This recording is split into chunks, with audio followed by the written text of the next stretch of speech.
Hello friends, कैसे हो आप सब। आज की इस क्लास में मैं आपको कई तरह के मोर बनाना सिखाऊंगी कि कैसे आप एक ही मोर को कई तरीके से बना सकते हैं।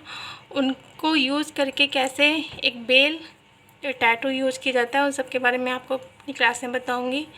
और जो स्टूडेंट आज मेरे इस चैनल से नए जुड़े हैं वो मेरी पिछली वीडियो को देखें, जिसमें मैंने कुछ बेसिक पैटर्न के बारे में बताया है। उनकी प्रैक्टिस होना आपके लिए बहुत ज़्यादा ज़रूरी है, क्योंकि उन्हीं का यूज़ करके मैं अपने आगे वाली क्लास में बढ़ूँगी। तो आपको उसके प्रैक्टिस करना बहुत ज़्यादा ज़रूरी है, जिसका लिंक मैंने डिस्क्रिप्शन में दिया है, आप जाकर ज़रूर देखें।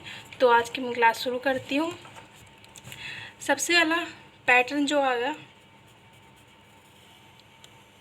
आपको ये ड्रॉ करना है 5 की शेप में। बस आपको ये राउंड शेप में 5 बनाना है इस तरह से।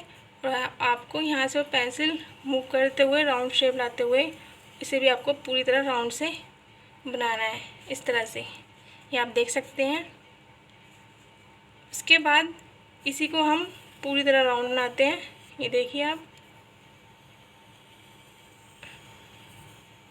इस तरह से। इसमें और इसमें हल्का सा फ़र्क है, ज़्यादा फ़र्क नहीं है, लेकिन आपको बनाना आना चाहिए। इस तरह से हम उसकी चोंच बना सकते हैं।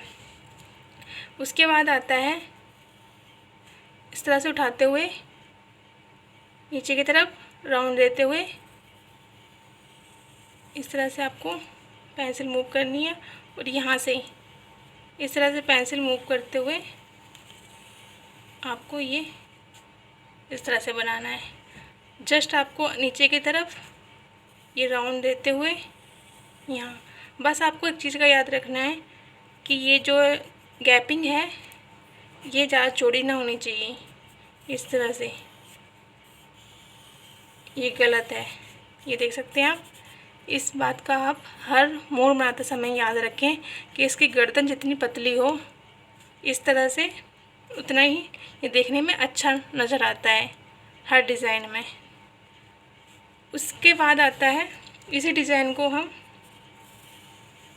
ऐसे बनाते हुए, ये देखिए आप इस तरह से राउंड बनाना है आपको। यहाँ से थोड़ा सा देखिए, यहाँ से ज़्यादा चौड़ा होता है और यहाँ से हल्का होता है, यहाँ से ज़्यादा होता है और यहाँ से तो आपको थोड़ा सा कम रखना है। और इस तरह से राउंड देते हुए ये चीज़ भी आपके राउंड होने चाहिए इस तरह से। और इसको दूसरा पैटर्न बनाते हुए इस तरह से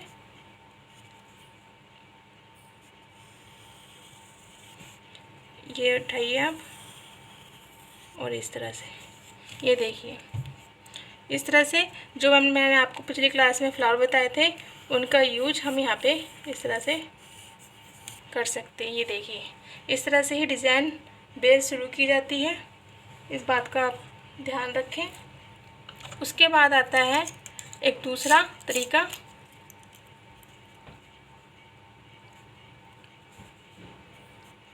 इस तरह से ये जो मैंने ऊपर बनाए हैं थोड़े से नीचे की तरफ झुके हुए हैं और एक इस तरह से बनाया जाता है।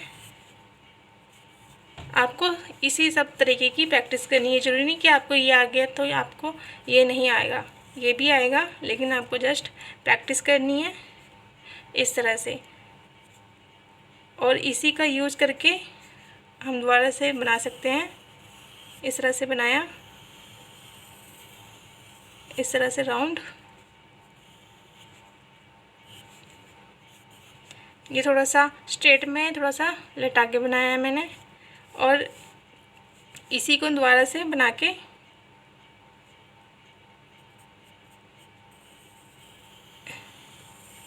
इस तरह से इस तरह से हम दोबारा इसे जोड़ के दो मोर को इकट्ठे बना सकते हैं। ये मोस्टली मोर जो है अरेबिक मेहंदी जो डिज़ाइन होता है उसमें किया जाता है। और यहाँ पे आप इस तरह का फ्लावर बना सकते हैं इनके बीच में। यहाँ नहीं बना सकती क्योंकि यहाँ पे मोर बना हुआ है, आप ज़रूर ट्राई करें जब आप बनाएंगे। उसके बाद आता है इस तरह से आपको जस्ट इस चीज़ का और इस राउंड का ध्यान रखना है। और यहाँ पे आपकी गैपिंग ज़रूर होनी चाहिए। हो सकता है कि आप इसे ऐसे करते हो यहाँ मिला दें, ये गलत होगा, आपको हल्की सी यहाँ पे गैपिंग देनी पड़ेगी। ये इस तरह से ही बनाया जाएगा, इसे मिलाएं ना इससे। उसके बाद इसी को ऐसे करते हुए हम इसमें डिज़ाइन यूज कर सकते हैं मोर में। ये देखिए, आपको ऐसे राउंड करते हुए यहाँ से हल्की सी गैपिंग देते हुए इससे हल्की सी, इससे दूर ऐसे करके आपको नीचे की तरफ, ये ऊपर की तरफ है और ये नीचे की तरफ मूव करना है। इस तरह से मैंने आपको पिछली क्लास में ये बनाना सिखाया था फ्लावर, उसी फ्लावर को मैं यहाँ पे यूज कर रही हूँ। कुछ भी नया नहीं है, जो मैंने आपको ना बताया हो उन्हीं सब का यूज कर रही हूँ जो मैं आपको पिछली क्लास में बताया था। तो इस तरह से आप एक डिज़ाइन, एक बेस शुरू कर सकते हैं इन सब चीज़ों को यूज करके, जो मैंने आपको पिछली क्लास में बताई है। ये देखिए, मैंने इसमें गर्दन यूज नहीं की है, इसमें जस्ट पत्ती की शेप में मैंने इसे राउंड शेप दे दी है इस तरह से। उसके बाद आता है इस तरह से, आपको हो सकता है कि यहाँ पे आपने कुछ डिज़ाइन बनाया हो, इससे थोड़ा सा लटाते हुए बनाना है आपको।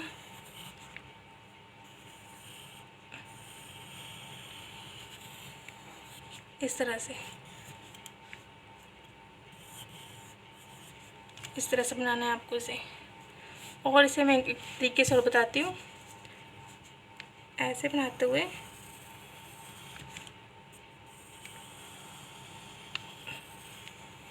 ये देखिए, यहाँ पे हो सकता है कि आप इस लाइन की जगह आप फ्लावर यूज़ कर सकते हो, इस तरह बना सकते हो आप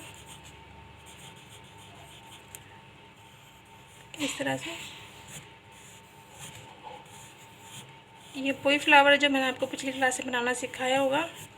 ये देखिए, इन सब चीज़ों को मैं ही यूज आगे वाली क्लास में करती हूँ, तो आप मैं जो बताती हूँ उनकी प्रैक्टिस ज़रूर करें आप।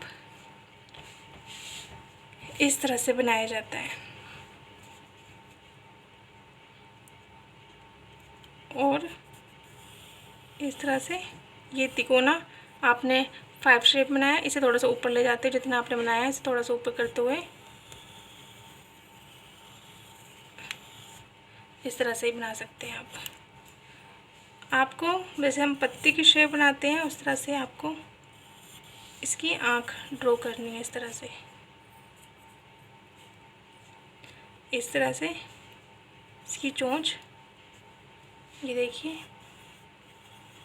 पत्ती के शेप में। ऐसे तो आपको थोड़ा सा राउंड शेप देनी है और इसको आपने इससे मिला देना है। इस तरह से इसकी चोंच बनाई जाती है। ये देखिए, थोड़ा से इस तरह से आपको राउंड शेप देनी है, देखिए आप, और यहाँ से इसको आपने ऐसे मिला देना है। इस तरह से इसकी चोंच बनाई जाती है। ये इस तरह से आइज़, ये देखिए इस तरह से आप यूज़ कर सकते हैं। और इसी में मैं दूसरा पैटर्न यूज कर सकती हूँ इस तरह से।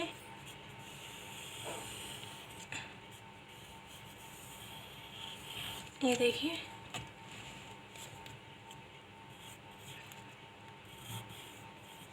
इस तरह से आप यहाँ पे एक फ्लावर ड्रॉ कर सकते हैं। कोई सा भी, जरूरी नहीं आपको ये करना है, आप कोई सा भी कर सकते हैं जिसकी आपने प्रैक्टिस अच्छे से कर रखी हो। तो इस तरह से आप एक फ्लावर कई तरीके से ड्रॉ कर सकते हैं। इसकी प्रैक्टिस करना आपके लिए बहुत ज़्यादा ज़रूरी है। याद रखें कि ये जो गैपिंग है नेक की, ये इतनी ही होनी चाहिए और इसका राउंड शेप इस तरह से आना चाहिए। ये देखिए आप, गर्दन इतनी हो और इसकी राउंड शेप ये जो आ रही है, इसकी मुंह की ये राउंड शेप ज़रूर आनी चाहिए। इस बात का भी आप ध्यान रखें। इस वीडियो में मैं सिर्फ पेंसिल से ड्रॉ करना सिखा रही हूँ। आने वाली क्लास में आपको कीप से बनाना सिखाऊंगी, उनकी बढ़ाई करना सिखाऊंगी कि कैसे एक ही मुर्ग की तरह से बढ़ाई की जाती है, किन किन बातों का ध्यान रखा जाता है, उन सब के बारे में आपको मैं अपनी आने वाली क्लास में बताऊंगी। तो आप इसके घर में ज़रूर प्रैक्टिस करें। और जो भी आपके कमेंट है, क्लास आपको कैसी लगी वो कमेंट बॉक्स में ज़रूर लिखें। आपकी कोई भी कन्फ्यूज़न है उसके बारे में मुझे बताएं, मैं अपनी नेक्स्ट क्लास में ज़रूर शेयर करूँगी। और इसकी प्रैक्टिस ज़रूर घर पे करें। मेरे चैनल को सब्सक्राइब करना ना भूलें, बेल आइकन ज़रूर दबाएं ताकि आपको मेरी नेक्स्ट वीडियो की नोटिफिकेशन मिलती रहे। Thank you so much.